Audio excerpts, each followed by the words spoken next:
Hello from Hong Kong. I'm Aidan Gregory, Senior Correspondent at InsuranceAsia News. Today I'm joined by Robert Hunziker, Head of Asia at Swiss Re CorSo in Singapore. Thanks for taking the time to join me this afternoon, Robert. Thank you, Aidan, and thanks for having me. It's fantastic to be here.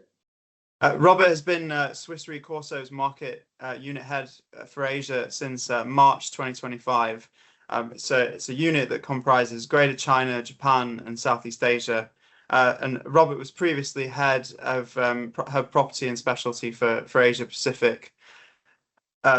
You're also a Swiss Re veteran, having originally joined the firm in 2001, and you worked across North America, Asia, and Europe. So I'm really excited to kind of hear your insights today into the development of the region and Swiss Re CorSo's business. Happy to have an open discussion about this and also my experiences. Clearly, as you said, 25 years in the making. So I've seen a lot of the world and I've seen a lot of Swiss Re as well. Perhaps a good place to start would be the fact that Swiss Re CorSo is coming up to a year since you had the reorganisation into the different market units. I was wondering if you could sort of give us an update on how that process has gone and what the reception from clients has been like to it. Yeah, sure. Happy to talk about this. I mean, as you said, a year ago, we made a structural change to how we set ourselves up. I think from a distance, the biggest change is we went from 4 regional units within Swiss Re Corporate Solutions to 9 market units. And with that, we've really pursued this drive to get a lot closer to our clients, get a lot closer to our markets, our brokers in the 9 markets that we're trading in. Again, the aim is the proximity. The aim is the speed that we can execute, and also create shorter distances between our top senior leadership, our global CEO, as well as our clients. So make that quicker, and also make our CEO closer to our markets as well. So a year in the making. I think the feedback so far that we've received from our markets as brokers as well as clients is they feel this, they feel the change. Now, 1 year doesn't make a new organization. So clearly we're still on this path to get closer, to make sure that we can really capitalize on the new structure. But the feedback so far has been very positive. So it's really helped our positioning, it's helped our speed, and more importantly, it has helped us be closer to our customers, to hear what their needs are and for us to be able to react to them. Asia is a very dynamic region. Obviously, it contains many different markets, some very mature and some, very, very fast growing. And what are Swiss Re CorSo's growth priorities in the region? And where do you see particularly exciting opportunities at the moment? And to your point, it is if I compare the 9 markets units that we have, some of the market units are single country units, so like a France or like a US. For us, Asia spans, as you've highlighted, our presence here in Singapore. We have a presence in Malaysia, in KL. We have a market presence in China as well as in Japan. So all of these regions are completely different, and we treat them the same, differently. So we make sure that we focus and adjust ourselves to those needs of those markets. And the opportunities are very different. So what we see in Japan as an opportunity may be completely different to what we see in China as well as in Southeast Asia. Some of the common themes, however, how we approach growth and also approach our differentiation is exactly that, to find the niches that we're strong in, that we can capitalize on, where there's a need from our client base, from our market base, where we have something to offer. So we have competitors. There's not a limited amount of competitors out there. There's a number of them. We're very much aware, but we always try to find the niche that makes us stronger in that specific market, just focusing on that market. Swiss Re CorSo, has identified international programs and parametric solutions, as vital components of the growth strategy going forward. How are those 2 different businesses shaping up in Asia? Those are exactly the ones that I mentioned in terms of our strength areas. So, and they cut across all the 3 markets that we trade in Asia. If I look at international programs, It's the capability to service clients globally within our region, but also beyond our region. It is the need to be close to those clients and follow their investments internationally. Clearly, that speaks to what we have in Asia. So our clients are expanding dramatically, be it across the region in Asia itself, but also over into Europe, into North America. If I just look at some of the three trading areas that we have, Japanese clients are clearly expanding. Chinese clients are really expanding outside of the region. And the same for Southeast Asian clients. So IP for us is one element that we can really follow our clients and support our clients in this growth. ART, which you mentioned, is the second element. If we look at Asia, and especially if you look at ART from a natural catastrophe angle, for instance, ART has multiple aspects, but natural catastrophe parametrics comes a lot to mind to people. We have all those exposures in our region. So our clients rely on capabilities of our companies to find ways to somehow mitigate or transfer some of the risk that they carry. And it's usually risk that they cannot always find a very normal standardized product for. So those are the two key areas that we're promoting. We talk to our clients about their needs, we shape them. And again, those are the areas we feel we have a strength compared to some of our competitors, so we bank on those. Our region is very much, on the front lines of, emerging risk challenges, particularly climate change, and and also the rapid growth of cyber threats. How is Swiss Re CorSo, responding to the challenges and the opportunities that these evolving threats pose to your clients? Specifically, I would like to focus on climate change, climate resilience, which is not just a topic for our clients, corporate clients, but is obviously a societal challenge to the region itself. So corporate solutions focuses on corporates. Swiss Re as a group focuses on more than just the corporates. And so it is a topic that we take very seriously and is a topic that we believe we've got something to offer.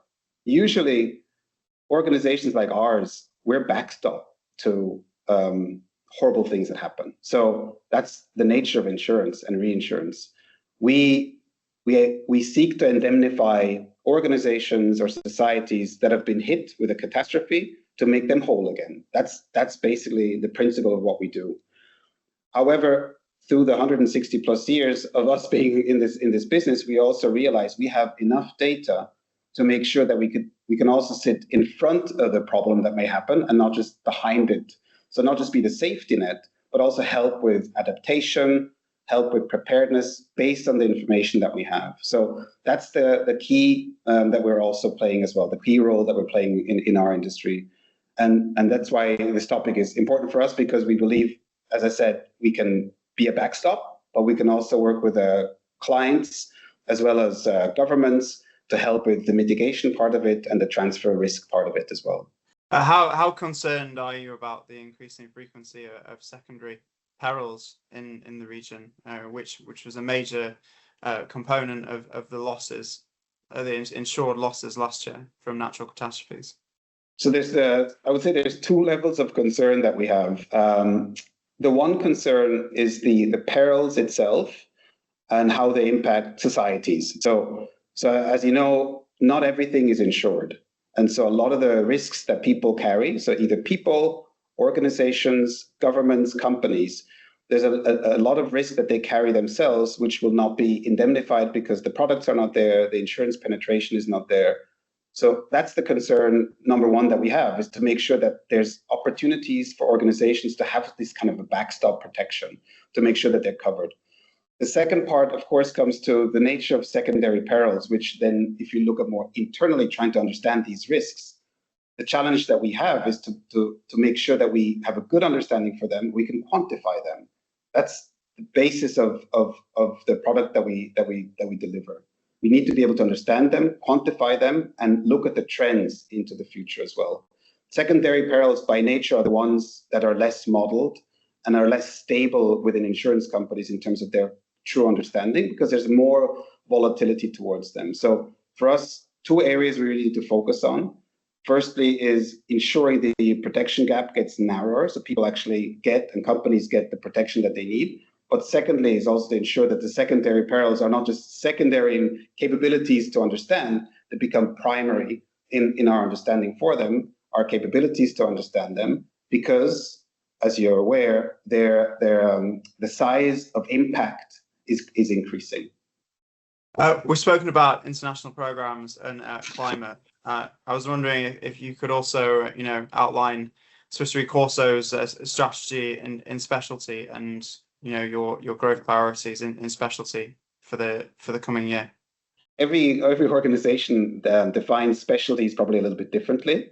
In our organization, the key area within our region here in Asia is mostly around construction and also energy, and those are two key lines of businesses and industry segments that are super relevant for our region. As you're aware, the growth on infrastructure build in our region is significant.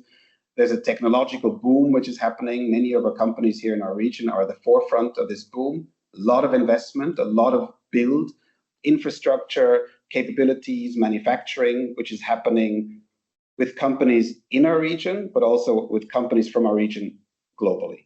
So that is a large focus of ours. It's also an area which relies on deep technical expertise, which is what we can obviously draw upon as Swiss Re Corporate Solutions, but then also Swiss Re more broadly.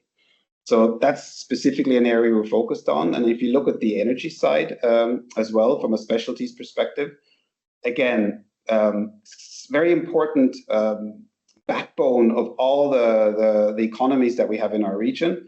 And if you overlay the larger investments into data centers, new energy demands, it becomes even clearer how important it is going forward as well. So the growth of energy consumption, the need for invest more into energy reliant, energy stable grids becomes even more important. So two areas which we focus on, but then again, also two areas that require technical expertise, which is usually the areas where we excel in. Have you done much work on data centers? Area that requires significant amounts of investment, and also comes with quite unique risk challenges as well. It does. I mean, the investment into data centers globally obviously is staggering. And then if you look at the data centers, like a larger ecosystem around it, and specifically here in Asia, I'm not just looking at the data centers themselves, but I'm also looking even more upstream into the chip manufacturers, which clearly are driven by our region. So I take that into perspective too. But if you look at the entire ecosystem, it comes with a number of new changes in terms of risks, finding out what are the requirements of these clients, because not every client is the same. And then lastly, huge accumulation issues as well that we need to keep in mind, because where these data centers are built, there's an accumulation challenge. Then if you look at the infrastructure around them, the energy reliance around them, that's a challenge in itself. So I think we take two minds on it. One is it is an incredibly fascinating growth, which is fantastic for us to see and fantastic for us to support. At the same time, we're risk companies, so we need to ensure that we fully understand them, get ahead of trends, and understand what could be future scenarios as well. So really cool, but at the same time, we need to make sure that whatever we do to provide support for these clients, we do it properly, and so it's also going to be sustainable. In FY25, Swiss Re CorSo made a net income of 988 million. That was up 19% from 2024, and the unit's combined ratio was 86.5. That's clearly, clearly the strategy is working, and the business is performing well. I was wondering what your view is on the kind of the ongoing insurance market softening, particularly following the successful turnaround of Swiss Re CorSo over the last year. The good results are nice, right? They're fantastic, and it's a testament to, as you said, to a good turnaround a few years ago. Good execution in the markets that we've had over the last few years. It's a shame it's 12 million short of the billion, I think, but that's maybe more of a mental thing than anything else. But we're very proud of it. But at the same time, you celebrate, you're happy with it. It's great confidence. It also gives us the capabilities clearly to stay ahead of capitalization of ourselves. We're there for our clients. We're a solid partner. but results are results. So you move into the next year, into the next year. And so every year we need to prove ourselves at the same time. We can't just simply rely on good results of the past, and that's going to help us in the future. So every market has its dynamics. I've been in this market for 25 years. I've seen all sorts of cycles. And so we have to be robust and stable through all cycle of this market. And that's what we're doing. So one of the drivers of us setting ourselves up the way we have last year is to ensure that we can proactively anticipate market changes, but then also react to them quite quickly. As I said, really be close to clients, be close to markets. That's where the action is, so that we can be a bit more nimble and not too sluggish as things change. So we're well set up. Markets are more challenging, more competitive than they would have been maybe 2 years ago, but we're ready for them, and we'll make our way through them. At this point in the cycle in Asia, how do you see the mix evolving between organic growth and M&A? Swiss Re CorSo, obviously in February, recently announced the deal to buy the trade credit and surety business of QBE Insurance Group, which is quite a substantial acquisition and significantly expands Swiss Re CorSo's presence in trade credit and surety. So clearly Swiss Re CorSo does have appetite for M&A, where it suits. I think how you say where it suits is the key word, or the key words actually. So this acquisition fits exactly where we wanted to expand our exposures and expand our businesses. On the credit and surety side, that was the area that we really wanted to make sure that we can grow that part of our portfolio, because it nicely balances out some of the other parts of the portfolio that we have, specifically on the property specialty side, casualty fin lines, as well as the A&H kind of benefits business that we have mostly in the US. So we look at the portfolio that we have and the product offering that we have to our clients, and we basically ask ourselves, where does it make sense to add more? And so this is the area we were looking for an opportunity, and this fits just nicely. It doesn't mean that we're going to run around and buy left and right, but we buy cautiously. But if you find something that really fits nicely to us, that makes us a better organization than we were before, then we will execute, and that's what we did. Are there any lines or markets in Asia where you feel you're currently underweight, or do you feel that you currently have a good balance across the unit? I wouldn't say that there's any market where I would say I can be complacent and we have the right market penetration and we can just go with the flow. So it's a growing market in itself, and we're a growing organization in the market. So all markets for us are markets we look to expand cautiously, wisely, in areas where, as I mentioned on the ART, IP, in areas where we have a strength in. And we kind of shy away of areas that we feel we don't really have a strength, or we don't really have a right to be a viable competitor because other competitors might be stronger than us. Waste of time. So we really focus on the areas that we're strong in. Maybe if I can give one highlight of ours where we're definitely focusing on significant growth is in Japan, like some other organizations as well. We've been in Japan now for decades, and it's a market that we know quite well. And we like, and we see opportunities to further expand our offering in Japan. So that's specifically an area we're quite close to at this point in time. I think if there's one thing that I would highlight is, and I mentioned it briefly about the growth ambitions, the market changing. Asia is a fascinating place for us, and there's no set, simple strategy that can help any organization, not even ours, to kind of make sure that we do the right thing in this market that is ever changing, constantly evolving. Our clients are constantly looking around, shifting their investments. So for us, it really is all about staying as close as we can to the developments and somehow find the great opportunities for ourselves and to find the great opportunities to obviously help our clients. So if there's just one thing, is you will have an interview with me probably in a year again. And maybe some of the statements I make in terms of the focus areas, the key ones will be there, but how we approach things may change as the region changes significantly, and geopolitically around us, things are ever evolving. So it's just definitely an area right now we have to watch our markets. We have to watch our markets. I'm sure you are watching our markets. we have to watch what's happening in our region, and we will have to watch what's happening globally that really influences our region. So fascinating place to be in. Definitely not a place which gets boring anytime soon. One of the striking things in the first quarter results for Swiss Re CorSo was that the division had no large natural catastrophe losses in the first quarter of 2026. Which it reflects kind of how things were globally for much of last year. But clearly, the industry can't get complacent this year, and it's highly likely that we will see a return of peak perils. 100%. One quarter observation period of large natural catastrophe losses is clearly no time, right? So they come in these huge cycles.